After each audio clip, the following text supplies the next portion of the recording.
Écoute ce que je vais te dire, mon petit bonhomme. Tout ce que tu as à savoir, c'est que... Il en faut peu pour être heureux, vraiment très peu pour être heureux. Il faut se satisfaire du nécessaire. Hop. Ok Valou, mais moi je galère un max. Alors faudrait peut-être m'en dire un peu plus.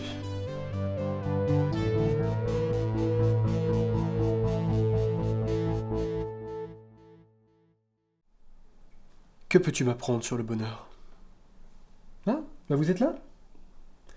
Le bonheur peut paraître être un sujet extrêmement philosophique et abstrait. Et pourtant, je voudrais vous montrer que des résultats assez connus de psychologie peuvent nous permettre d'avancer beaucoup sur cette question. En général, en psychologie, on distingue deux grandes dimensions du bonheur. L'hédonie, qui réfère au sentiment positif que l'on ressent à un instant donné, le plaisir quoi, et la satisfaction de vie, qui est le sentiment subjectif d'avoir réussi sa vie, être heureux de ce qu'on a vécu. Dans cet épisode, je vous parlerai principalement de la satisfaction de vie, mais il faut savoir qu'on retrouve des résultats assez similaires concernant l'hédonie. Alors maintenant, posons-nous la question. Qu'est-ce qui nous rend heureux ? Quels sont les paramètres qui influencent notre bonheur ? Pourquoi faire ? Eh bien, posez-vous la question, et vous verrez bien. Pourquoi faire ? Non mais, si je vous pose cette question, c'est parce que, en général, nous prédisons extrêmement mal ce qui nous rend heureux. Et c'est pas juste moi qui le dis, il y a beaucoup d'expériences sur le sujet. Prenons un exemple assez typique, le fait d'avoir des enfants. Beaucoup de personnes ont l'intuition que le fait d'avoir des enfants augmente le bonheur des gens, car c'est un acte plein de sens et c'est un accomplissement. Mais est-ce vraiment toujours le cas ? Regardez ce graphique fait par Michael Argyle dans un livre publié en 1999 sur le bonheur. Il résume le résultat de plusieurs études évaluant la satisfaction maritale des couples en fonction de l'âge de leurs enfants. Alors bien évidemment, la satisfaction maritale, ça n'est pas exactement le bonheur, mais quand même, ça y participe. On pourrait se dire que les couples heureux font des gens heureux.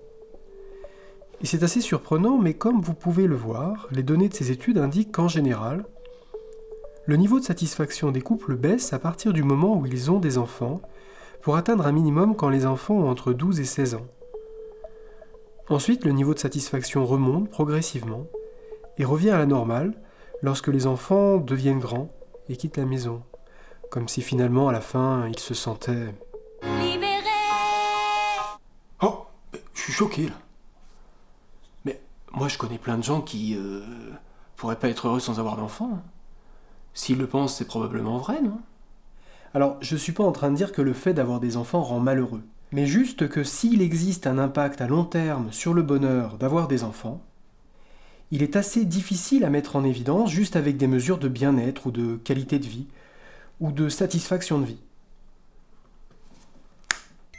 De nombreuses autres études mettent en évidence une altération de la satisfaction de vie après avoir eu des enfants.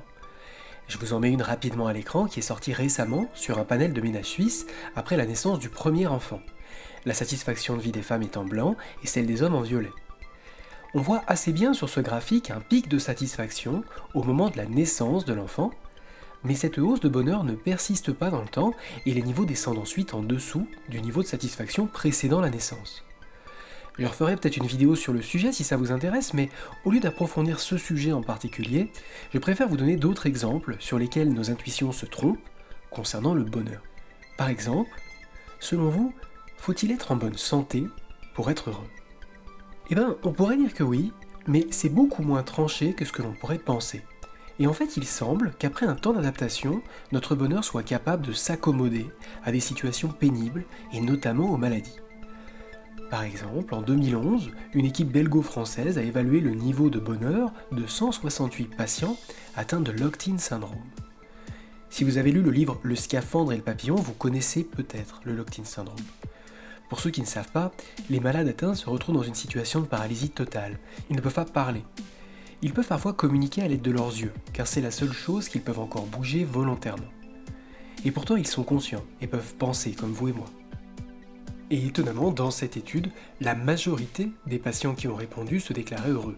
Et plus le syndrome était présent depuis longtemps, plus ils semblaient s'être habitués à la maladie et rapportaient un niveau de bien-être très proche de la population normale. Alors, ils ne sont pas tous parvenus à répondre. Et c'est vrai que sur les 168 patients du départ, seuls 65 ont pu être effectivement inclus. Mais quand même, le résultat est intéressant. On peut retrouver la même chose dans des populations de patients dialysés par exemple, où c'est des personnes aveugles ou sourdes. Mais continuons, parce que nous partageons encore d'autres perceptions erronées sur le bonheur. Par exemple l'argent. Regardez cette étude faite en 2009, où l'on a demandé à un panel d'Américains le niveau de bonheur qu'ils estimeraient avoir en fonction de leur niveau de revenu. Comme vous voyez, la courbe est assez pentue, ce qui veut dire que si les gens étaient très pauvres, ils estimeraient être très malheureux, et s'ils étaient très riches, ils s'estimeraient extrêmement heureux. Regardons maintenant les niveaux réels rapportés par des gens qui gagnent effectivement ces niveaux de revenus-là. Et comme vous le voyez, la courbe est beaucoup plus plate. Donc le fait de gagner beaucoup moins d'argent que quelqu'un ne veut pas forcément dire qu'on est beaucoup plus malheureux que lui. Je trouve que cela illustre bien le fait que nous avons tendance à fortement surestimer l'impact de nos revenus sur notre bonheur. Et par contre, parfois, nous négligeons des petits détails qui sont très importants. Par exemple, le temps de trajet pour aller au travail. Certaines études estiment qu'il faudrait gagner 25% de son salaire en plus pour compenser 30 minutes de trajet pour aller au travail le matin. Pour les plus curieux, je vous mets les références des articles en description. Mais pourquoi nos intuitions seraient biaisées ? Eh bien, parce que nos intuitions sur nos émotions futures sont souvent influencées par nos émotions du moment. C'est ce que l'on appelle un biais cognitif. Nous avons tendance à envisager les événements sous un certain angle, sans prendre en compte le contexte général, qui pourrait changer, car les événements réels se déroulent rarement comme nous l'avons imaginé, parfois même pour de petits détails. Regardez, c'est du rose. Moi j'ai dit brut impérial jaune. C'est pourtant ce que vous avez commandé. Ouais, c'est un peu comme pour aller au travail, quoi, finalement, ce que tu disais tout à l'heure. En gros, aller au travail, c'est pas hyper désagréable, donc on pourrait se dire que c'est pas très important. Et en même temps, comme on doit le faire tous les jours, ça finit par avoir un impact costaud. Exactement, c'est tout à fait ça. Il semble que notre cerveau ait du mal à prendre en compte le temps long, car nos émotions sont ancrées sur le présent.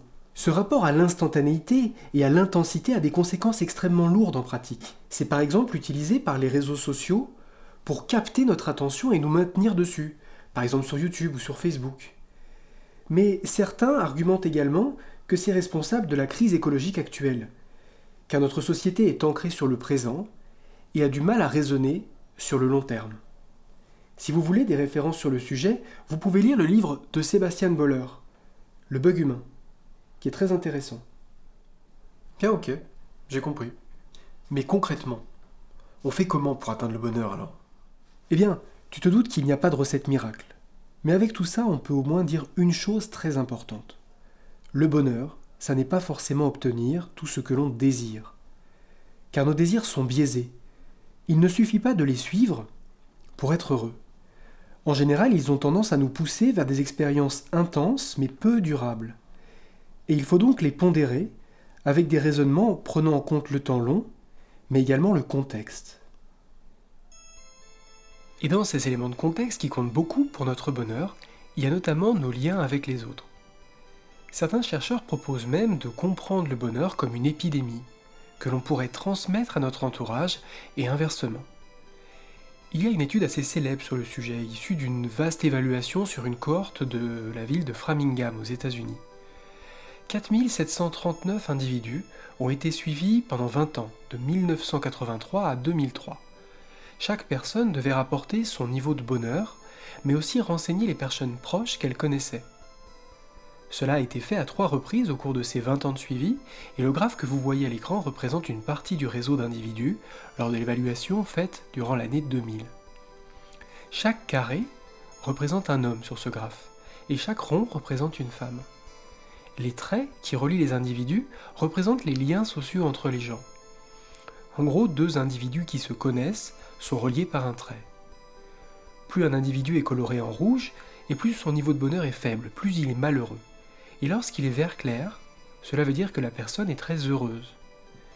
Sur cette image, on voit assez bien que la répartition du bonheur n'est pas du tout aléatoire. On identifie bien des grappes de gens heureux, et des grappes de personnes malheureuses.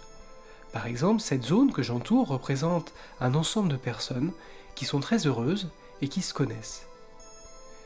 L'étude de l'évolution de ces données dans le temps a permis aux scientifiques de construire un modèle mathématique permettant d'estimer l'impact sur l'entourage si quelqu'un passait de malheureux à heureux. Et en moyenne, les amis proches avaient 25% de chances de voir leur bonheur augmenter, et on retrouvait même un effet sur les voisins. Par contre, l'impact de ce changement de bonheur diminuait avec la distance géographique. Cela me fait penser au film Into the Wild. Je ne sais pas si vous connaissez ce film, mais personnellement je l'ai beaucoup aimé, et à la fin, le personnage central du récit écrit sur un livre « Le bonheur n'est réel que partagé ». Et il semble que c'est en partie vrai. De ce point de vue-là, je pense que l'expression « le bonheur des uns fait le malheur des autres » est assez fausse, au moins en ce qui concerne notre entourage proche. Il semble qu'il y a au moins une partie de notre bonheur qui soit communicable à nos proches, et qu'en général, les groupes d'individus qui se connaissent sont synchrones dans leur niveau de bien-être. Pour résumer, le bonheur est un phénomène qui présente 3 caractéristiques intéressantes. Il est contre-intuitif, il est contagieux, et il est adaptable. Enfin voilà. J'espère que cette petite introduction à la science du bonheur vous aura bien plu et que vous avez bien tout noté.